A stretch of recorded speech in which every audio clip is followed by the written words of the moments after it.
Thank you so much for making me a part of your time this morning. The bulletin is live on DSTV channel 279. We're also on Facebook at TV3 Ghana. Do join us with your thoughts and comments. We begin the bulletin from the camp of the largest opposition political party here in Ghana. The National Democratic Congress, the NDC, will today outdoor its running mate, Professor Nana Opoku-Agyeman, for the 2024 general elections. The event will take place at the Kofi Ohene Konedu Auditorium at the University of Professional Studies, Accra, which is the UPSA. Early this month, Professor Nana Opoku-Agyeman was confirmed the running mate of the opposition National Democratic Congress, which is the NDC flag bearer John Dramani Mahama for the 2024 presidential election. According to the party, the nomination of the former Vice-Chancellor of the University of Cape Coast underscores the NDC's unwavering commitment to inclusivity, diversity, and the empowerment of women to leadership roles. Well, this is more to know about her. She served as Minister for the Education sector from February 2013 to January 2017. She is a full professor of literature and served as the first female vice-chancellor of a state university in Ghana. She is currently the chancellor of the Women's University in Africa, and she partnered with John Dramani Mahama as his running mate for the NDC party ticket in the 2020 presidential election. So trust us this afternoon to bring you all the updates when the whole program happens at the UPSA. Meanwhile, Professor of Clinical Epidemiology, Fred Binker, has called for urgent steps to make immunization vaccines available to manage the unvaccinated population. The Ghana Demographic and Health Survey report released by the Ghana Statistical Service shows 3 in every 5 children aged 2 to 3 years are fully vaccinated against the 6 killer diseases. Reacting to the report, Professor Fred Binker said it is worrying. We have to be worried because gradually you will build a group of children, sizable amounts, that are not protected or are not immunized. And they can lead to us having some epidemics. For example, the children are not immunized against measles, but they've had the other ones, polio, and so on. And measles were to come into town. It will meet a group of children who have never been immunized. So the chances are that they can then form a group that get the measles and they will transmit to other children. Remember that at the age of 2 to 5, they are just about to leave home and go to school.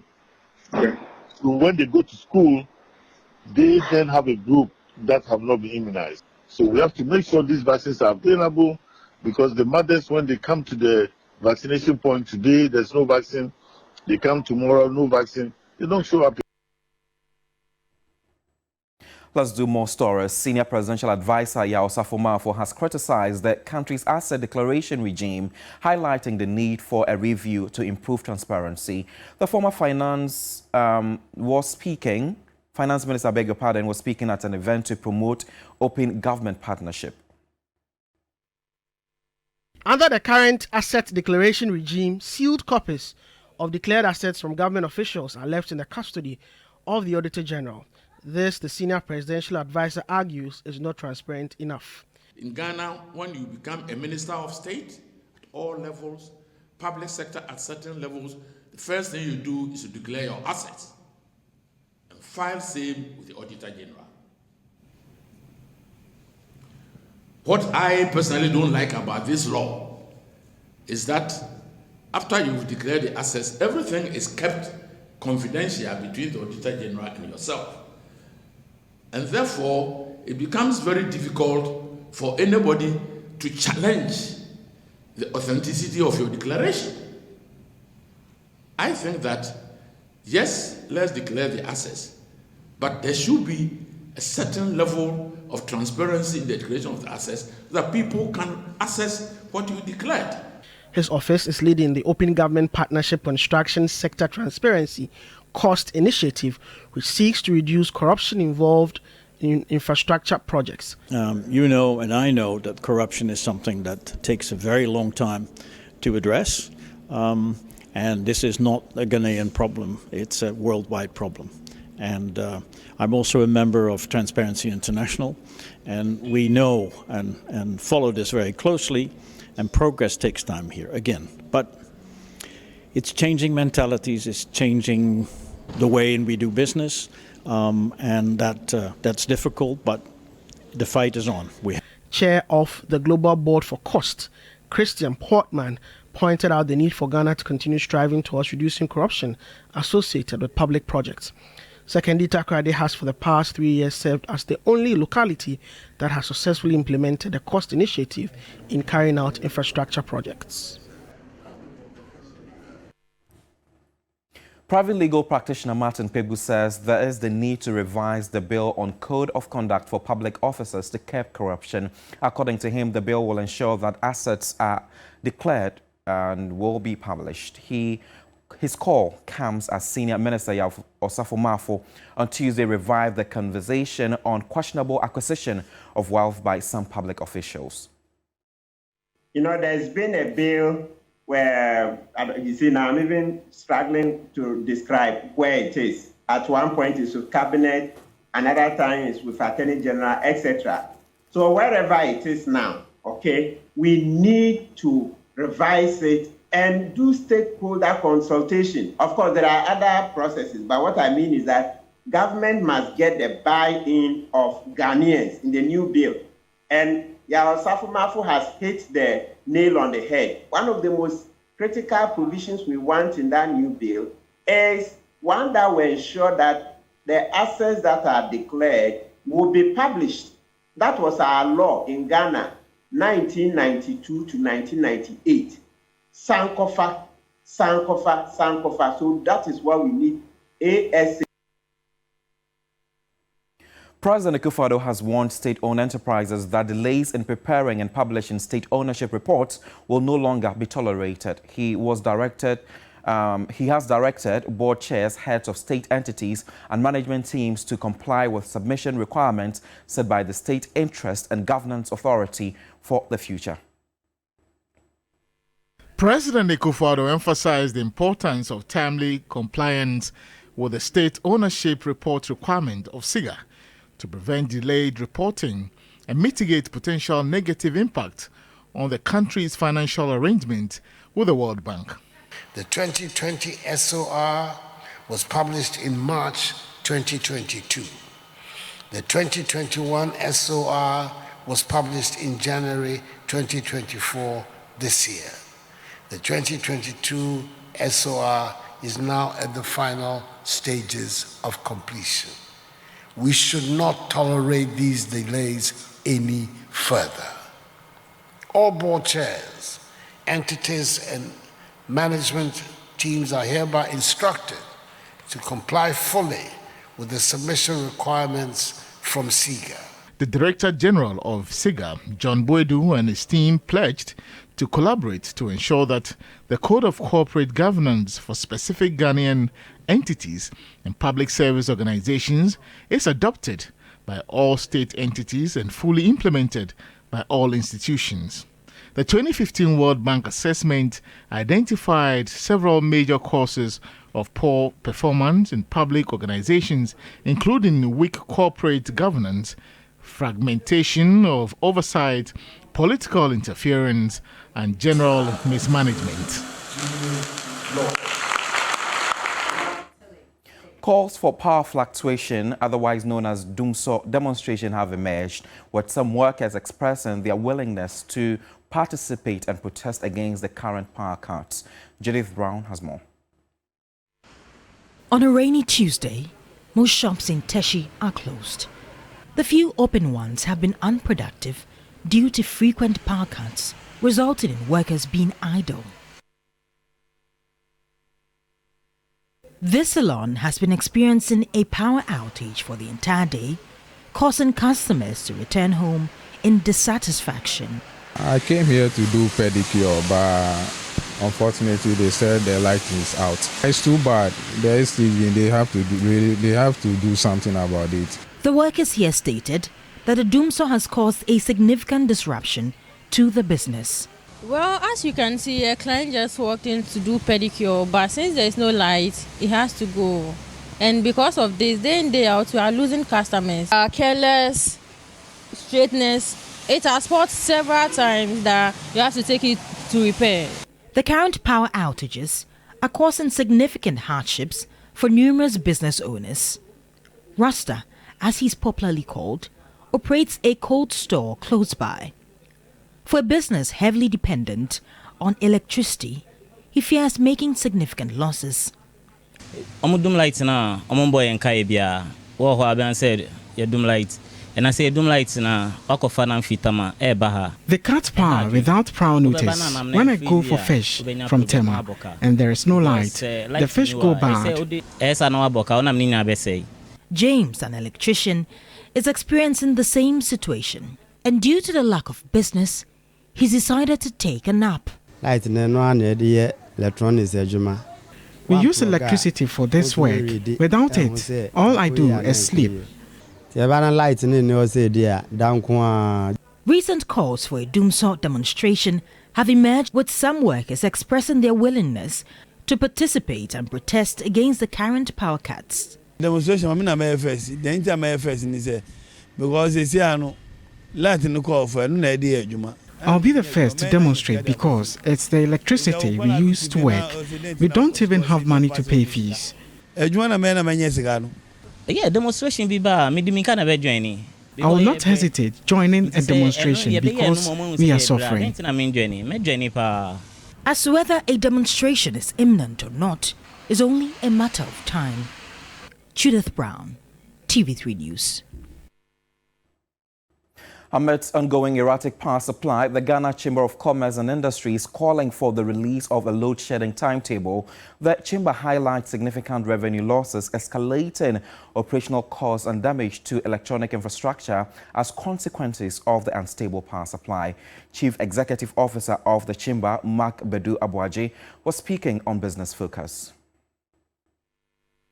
A member called reporting about loss of a huge contract.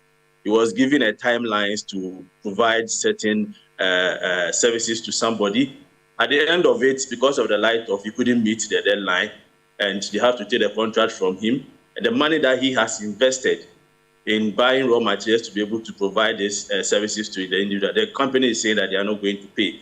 And people have invested huge sums of money into businesses. So I think that we should work on it and resolve this issue amicably. What we are asking for, of course, everybody is asking for. In fact, if you are aware that within this period, let's say this morning from 6 a.m. to 6 p.m., your light will be off. You can arrange with your employees that the light will be off around this time. Can we shift our production to the evening so that they don't have to waste time coming to sit down? Others will come, they work by day, you have to pay them. And I mean, it's increasing costs, people are losing revenue, and the havoc that this outages is causing is not good at all for economy like ours. Still on the intermittent power supply, Senior Presidential Advisor Yaa Sarfo says it is only the Energy Minister who has the mandate to authorize the publication of a load-shedding timetable. Government has in the last few weeks come under intense pressure to release a timetable. The Energy Minister told those making such calls to release their own timetable. Well, the Senior Presidential Advisor believes the Energy Minister is the one to make the call on the timetable. The call generally is to Minister of Energy to publish the rationalization of the power. Nobody can do it except the Minister of Energy. You get my point, because they're seeing the generation and they are looking at the utilization. So they can have one and say that in this particular area, this is how it should be. In that particular area, that's how it should be. But it's something which can be done. Because you have what you have and what you have to use, and then the spread. Because the power is being generated at certain quarters, it has to be distributed throughout the whole country. Away from energy, let's head to the court. Some members of the Ghana Private, I beg your pardon, let's talk about the GPRTU and its related issues. We know that the Ghana Private Road Transport Union, GPRTU, are charging unapproved fares, with the union's leadership yet to announce a potential increase. George Quaining reports that 30% increase is causing confusion among passengers and conductors. GPRTU's leadership is set to hold a third meeting with Transport Ministry officials, including the sector minister, to discuss potential increases in transport fares. Previous meetings have ended in a stalemate, causing concern among drivers who claim fuel prices are not aligned with transport fares. Jojo is a loading boy at Medina. He has sheets of paper with the allegedly new transport fares, which he says have been sanctioned and signed by the GPRTU. He sells one for 5 Ghana cedis. Ebenezer Minta, a driver, expresses dissatisfaction with the actions of his colleagues. GPRTU, a man can say, "Gentle Olifemu." Na adrawa for no ayasoden nyanya enka yenchi drawa for be mienu miensa nan emrane ni omunni. GPRTU has not sanctioned new fares. The drivers are being stubborn. I read this unlawful drivers are arrested to serve as a deterrent to others. Passengers are also concerned about the hike in fares amid the high cost of living.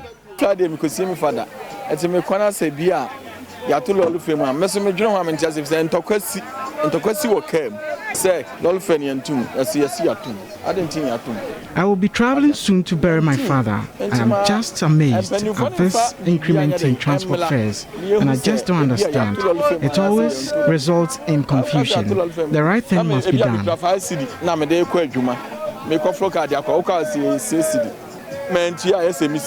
This is an Accra-bound car from Medina Zongo Junction.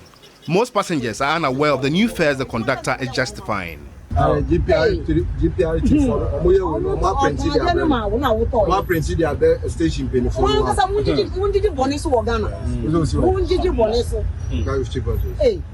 To avert confusion, what most drivers have resolved to do is to charge fares right before the passengers enter the vehicle. So once you're unable to afford the fare, that's it. You missed the trip. We await the end of the GPRTU Transport Ministry meeting to resolve the confusion. George Quinn, TV3 News, Accra. Here in the studio, my name is Godwin Asideba. Time to head to the court now. 4 more persons have been arraigned before an Accra High Court for allegedly aiding convicted Abel Jidoto in causing unlawful damage to the newly acquired train damage on the Tema and Pakadan rail line while on a test run. On April 19, a 41-year-old truck driver was given a 6-month jail term for leaving his vehicle unattended on the tracks leading to the accident. My colleague Lord Edwasare reports. The 4 accused persons, Koku Kujo, Patrick Kweku Sosu, Alaza Prosper, and Fiadugbe Emmanuel, have been charged with 1 count of abetment of unlawful damage. The prosecution, led by Assistant State Attorney Christabel Selma Anafure, requested more time to finalize investigations and hence prayed the court not to take the pleas of the accused persons. From the facts of the case, the prosecution noted that Mr. Kujo, a gas welder, bought some blocks from a block factory at Joapong and conveyed them to Abotian using the underpass of the railway lines, while the other 3 accused were in the truck. According to her, after discharging the blocks at his site, they decided to avoid the underbridge and cross the railway lines with their vehicle. Despite being fully aware that the railway lines were inaccessible to motor vehicles, the accused persons still decided to use the railway lines as a shortcut to get to Joapong. The prosecutor added that when they arrived at the railway lines and realized that it was impossible to cross over the railway tracks, they decided to gather stones from the sides of the tracks, which they placed on the railway lines to serve as a path for the truck to cross over. However, the truck still got stuck on the railway line. Presiding Judge Lydia Osei Mafo remanded the 4 accused into custody and adjourned the case to May 8 for prosecution to conclude investigations. Lord Edwasare, TV3 News, Accra.